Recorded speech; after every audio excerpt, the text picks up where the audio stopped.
السلام علیکم ورحمۃ اللہ وبرکاتہ۔ یہ دارالسلام اسٹوڈیو ہے۔ اس بار ہم آپ کی خدمت میں پیش کر رہے ہیں فاروق اعظم، انبیاء کی جماعت اور امت کے سب سے افضل انسان ابو بکر صدیق کے بعد اسلام کے دوسرے خلیفہ راشد فاروق اعظم کا درجہ ہے۔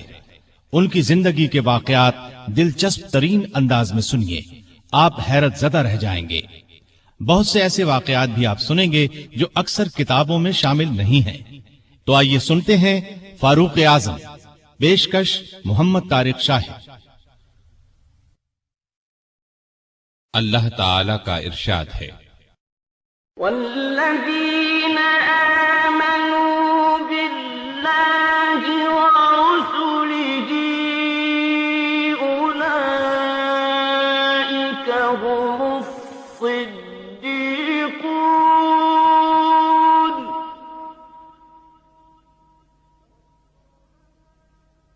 والشہداء عند ربهم لهم أجرهم ونورهم۔ وہ لوگ جو اللہ اور اس کے رسولوں پر ایمان لائے ہیں، یہی تو وہ ہیں جو ان کے پروردگار کے نزدیک صدیق اور شہید ہیں، ان کے لیے اجر اور نور ہے۔ رسول اللہ صلی اللہ علیہ وسلم کا ارشاد ہے، اللہ تعالی نے عمر کے دل اور زبان پر حق جاری کر دیا ہے۔ وہ فاروق ہے جس کے ذریعے اللہ تعالی نے حق اور باطل کے درمیان فرق کیا۔ جماعت اصحاب روشن ستارے ہیں، آسمان پر موجود ستاروں کی روشنی کم و بیش ہے۔ یہی مثال صحابہ کرام رضی اللہ عنہم کی ہے، لیکن ہیں سبھی روشن۔ ان میں سب سے نمایاں، سب سے روشن اور سب سے تابناک بہرحال پہلے 4 صحابہ رضی اللہ عنہم ہی ہیں۔ یہی پہلے 4 اصحاب خلفائے راشدین ہیں۔ عشرہ مبشرہ میں بھی سب سے پہلے انہی کا نام ہے۔ آج ہم آپ کو انوکھی خصوصیات والے انسان کی کہانی سناتے ہیں۔ اللہ کے رسول صلی اللہ علیہ وسلم نے اپنے 10 صحابہ کا نام لے کر فرمایا تھا، میرے یہ 10 صحابہ جنتی ہیں۔ گویا انہیں دنیا ہی میں جنتی ہونے کی بشارت عطا ہوئی۔ ان میں سے ایک سیدنا عمر فاروق رضی اللہ عنہ ہیں۔ انبیاء کی جماعت کے بعد اور مسلمانوں کے پہلے خلیفہ راشد یار غار سیدنا ابو بکر کے بعد اس دنیا میں سب سے زیادہ فضیلت دوسرے خلیفہ راشد سیدنا عمر فاروق ہی کو حاصل ہے۔ نبی صلی اللہ علیہ وسلم نے ان کے بارے میں اس طرح دعا فرمائی تھی، اے اللہ اسلام کو عمر کے ذریعے سے قوت اور عزت دے۔ ان کے زمانے میں اسلامی حکومت 22 لاکھ مربع میل رقبے تک پھیل گئی۔ بعض موقعوں پر ان کی تائید میں آیات نازل ہوئیں۔ ان کی خلافت کا زمانہ بہترین اسلامی حکومت کا زمانہ تھا۔ اتنے بڑے حکمران ہوتے ہوئے دوپہر کے وقت شہر سے باہر گرم زمین پر کوئی پتھر وغیرہ سر کے نیچے رکھ کر قیلولہ کر لیتے تھے۔ ان کے واقعات اس قدر حیرت انگیز ہیں کہ سننے والے دنگ رہ جاتے ہیں۔ بڑے بڑے طاقتور حکمران ان کے نام سے کانپتے تھے، جبکہ خود ان کا یہ حال تھا کہ جسم پر کھردرا لباس ہوتا تھا۔ آپ یقیناً ان کی زندگی کے انوکھے اوراق پڑھنا پسند کریں گے، لیکن آج آپ پڑھنے کی بجائے سن کر دیکھیں، آپ کو ایک عجیب سا فرحت بخش احساس ہوگا۔ سیدنا عمر فاروق رضی اللہ عنہ ہجری سال شروع ہونے سے 40 سال پہلے 583 عیسوی یا 584 عیسوی میں مکے میں پیدا ہوئے۔ نبی کریم صلی اللہ علیہ وسلم ان سے 13 سال پہلے دنیا میں تشریف لا چکے تھے۔ والدین نے نام عمر رکھا، کنیت ابو حفص تھی، لقب فاروق تھا، یعنی حق اور باطل میں فرق کرنے والا۔ یہ لقب انہیں نبی کریم صلی اللہ علیہ وسلم نے عطا فرمایا۔ حضرت عمر کا سلسلہ نسب 8ویں پشت میں نبی کریم سے جا ملتا ہے۔ آپ نے دنیا میں آنکھ کھولی تو مکے میں قریش کی سرداری تھی۔ یہ قبیلہ اسماعیل علیہ السلام کی اولاد سے تھا۔ قریش کے آگے چل کر 10 کے قریب قبیلے بن گئے۔ ان میں نبی کریم بنو ہاشم سے تھے، ابو بکر بنو تیم سے، اور عمر فاروق بنو ادی سے 10 کے 10 قبیلوں کے سپرد الگ الگ کام تھے۔ مثلاً کوئی خانہ کعبہ کی دیکھ بھال کرتا تھا تو کوئی حاجیوں کو پانی پلاتا تھا، کوئی جھگڑوں کے فیصلے کرتا تھا۔ بنو ادی کے ذمے 2 کام تھے۔ قریش کو کوئی ایلچی بھیجنا ہوتا تو یہ بھیجتے تھے۔ دوسرا کام یہ تھا کہ 2 گروہوں میں جھگڑا ہو جاتا تو بنو ادی کا سردار فیصلہ کرتا تھا۔ بنو ادی کے گھر صفا اور مروہ پہاڑیوں کے درمیان میں تھے۔ عمر یہیں پیدا ہوئے اور پرورش پائی۔ ان کے والد خطاب بنو ادی کے سردار تھے۔ جس زمانے میں نبی کریم صلی اللہ علیہ وسلم نے نبوت کا اعلان کیا، خطاب فوت ہو چکے تھے۔ سیدنا عمر کے بچپن کے حالات کسی کتاب میں نہیں ملتے۔ اتنا ذکر ملتا ہے کہ بڑے ہوئے تو باپ نے اونٹ چرانے پر لگا دیا۔ اونٹ چراتے ہوئے کبھی تھک کر بیٹھ جاتے تو باپ مارا کرتا تھا۔ جوانی کی عمر کو پہنچنے تک لکھنا پڑھنا سیکھ لیا تھا۔ نبی کریم صلی اللہ علیہ وسلم نے جب اعلان نبوت کیا تو قریش میں کل 17 آدمی لکھنا پڑھنا جانتے تھے۔ ان میں عمر فاروق بھی تھے۔ اس کے علاوہ انہوں نے سپاہگری، تیغ زنی اور گھڑ سواری میں کمال حاصل کیا۔ گھڑ سواری کا حال یہ تھا کہ اچھل کر گھوڑے پر بیٹھ جاتے۔ کشتی کا فن بھی سیکھا۔ اونچے قد کے طاقتور آدمی تھے، چوٹی کے کئی پہلوانوں سے مقابلے جیتے۔ شاعر نہیں تھے، اشعار پسند کرتے تھے۔ تقریر کرنے کا ڈھنگ بھی آتا تھا۔ مزاج میں غصہ اور سختی تھی۔ جوان ہونے پر تجارت کا پیشہ اختیار کیا۔ نبی کریم نے نبوت کا اعلان کیا تو ان کی عمر 27 سال تھی۔ اس وقت قریش میں بہت اونچی حیثیت کے مالک تھے۔ مکے کے معزز لوگوں میں شمار ہوتا تھا۔ ان کے بھائی زید بن خطاب، بہن فاطمہ بنت خطاب اور بہنوئی سعید بن زید نے جلد ہی اسلام قبول کر لیا۔ لیکن عمر اپنے باپ دادا کے مذہب پر سختی سے قائم رہے، ڈٹ کر اسلام کی مخالفت کی۔ مسلمان ہو جانے والوں کو مارتے پیٹتے تھے۔ مارتے پیٹتے 6 سال گزر گئے، لیکن عمر کسی ایک انسان کو بھی اسلام سے نہ پھیر سکے۔ اس دوران میں کچھ واقعات ایسے پیش آئے جن کی وجہ سے وہ سخت الجھن میں پڑ گئے۔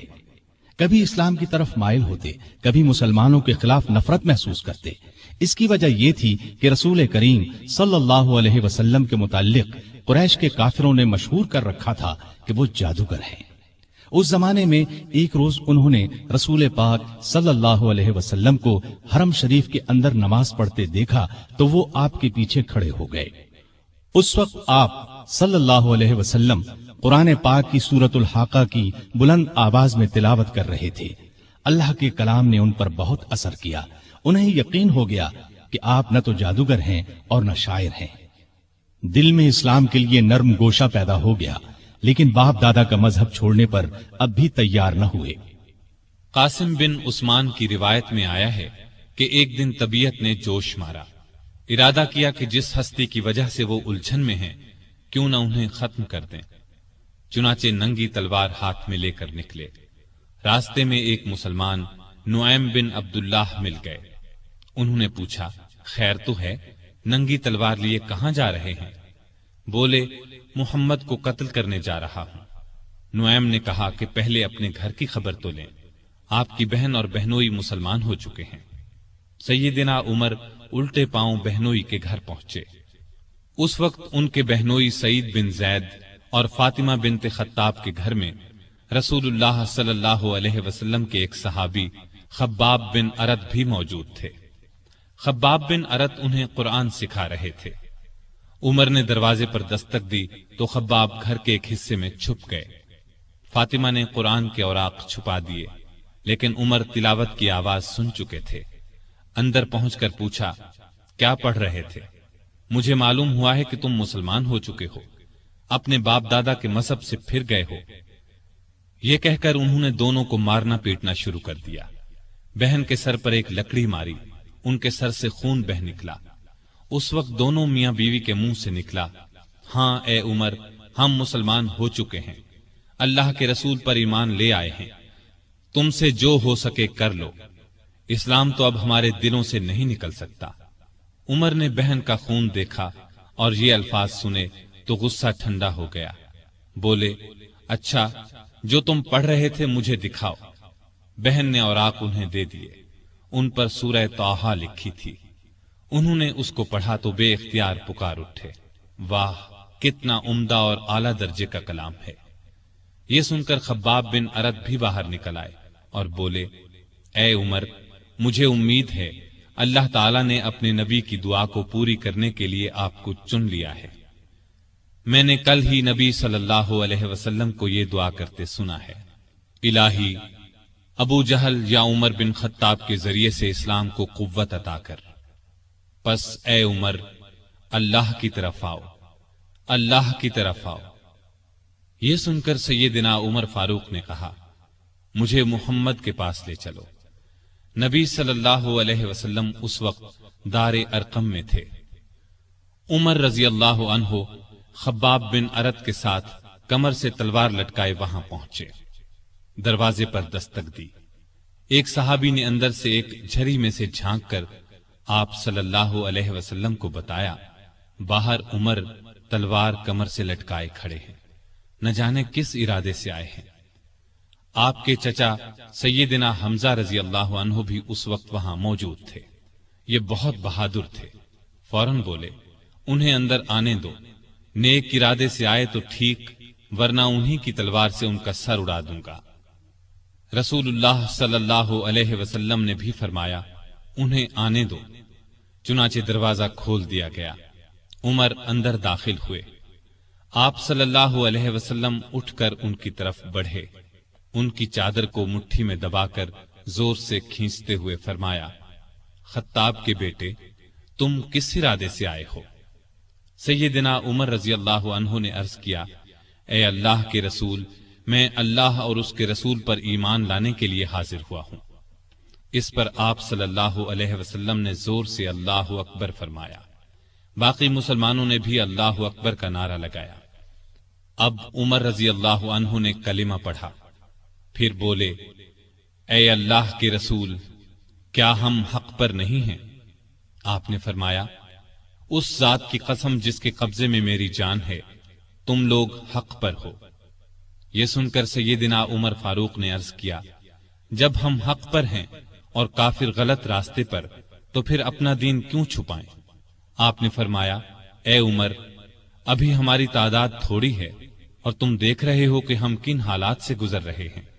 سیدنا عمر نے یہ سن کر فرمایا، اس ذات کی قسم جس نے آپ کو نبی بنا کر بھیجا ہے، میں اسلام لانے سے پہلے جن لوگوں میں اٹھتا بیٹھتا تھا، اب مسلمان ہو کر ان کے سامنے جاؤں گا۔ اس پر تمام مسلمان دار ارقم سے 2 صفیں بنا کر نکلے اور کعبے کی طرف روانہ ہوئے۔ ایک صف میں عمر تھے، دوسری میں حمزہ۔ سب نے مسجد حرام میں نماز ادا کی۔ قریش نے یہ دیکھا تو طیش میں آ گئے۔ اس وقت تو کچھ نہ کہا، جب عمر تنہا نظر آئے تو ان پر حملہ کر دیا۔ انہوں نے بھی ڈٹ کر مقابلہ کیا۔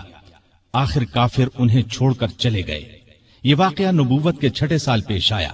ایمان لانے کے بعد 6 سال تک مکے میں رہے، پھر دوسرے مسلمانوں کے ساتھ مدینہ کی طرف ہجرت کی۔ ایسے میں کفار کو مخاطب ہو کر فرمایا، میں آج مکے سے جا رہا ہوں، کسی میں ہمت ہے تو مجھے روک کر دکھائے۔ کوئی آگے نہ آیا۔ اس طرح آپ قباء پہنچے۔ پھر نبی کریم صلی اللہ علیہ وسلم اور ابو بکر ہجرت کر کے وہاں تشریف لائے۔ مسجد قباء کی تعمیر کے بعد سب نے مدینے کا رخ کیا۔ ہجرت کے وقت سیدنا عمر فاروق کی عمر 40 سال کے قریب تھی۔ اس کے بعد وہ 23 برس اس دنیا میں رہے۔ یہ سارا زمانہ مدینے میں گزارا، مسجد نبوی کی تعمیر میں حصہ لیا۔ آپ صلی اللہ علیہ وسلم نے مہاجرین اور انصار میں بھائی چارہ کرایا تو اتبان بن مالک کو ان کا بھائی بنایا۔ انہوں نے اپنا نصف مکان انہیں دے دیا۔ عبداللہ بن زید نے خواب میں اذان کے الفاظ سنے۔ انہوں نے یہ الفاظ نبی کریم صلی اللہ علیہ وسلم کو سنائے تو آپ صلی اللہ علیہ وسلم نے سیدنا بلال کو حکم دیا، اذان کہیں۔ جو ہی انہوں نے اذان شروع کی، سیدنا عمر فاروق اپنی چادر گھسیٹتے ہوئے آئے اور بولے، اے اللہ کے رسول صلی اللہ علیہ وسلم، اس ذات کی قسم جس نے آپ کو نبی بنا کر بھیجا ہے، میں نے بھی بالکل یہی الفاظ خواب میں سنے ہیں۔ یہ سن کر آپ بہت خوش ہوئے۔ آج تک اذان انہی الفاظ میں دی جا رہی ہے اور قیامت تک دی جاتی رہے گی۔ ہجرت کے دوسرے سال بدر کی لڑائی پیش آئی۔ سیدنا عمر فاروق بھی اس غزوے میں شریک ہوئے۔ اس غزوے میں انہوں نے ایک نامی بہادر عاص بن ہشام کو قتل کیا۔ یہ رشتے میں ان کا ماموں تھا۔ اگلے سال احد کی لڑائی ہوئی۔ سیدنا عمر اس لڑائی میں بھی شریک ہوئے۔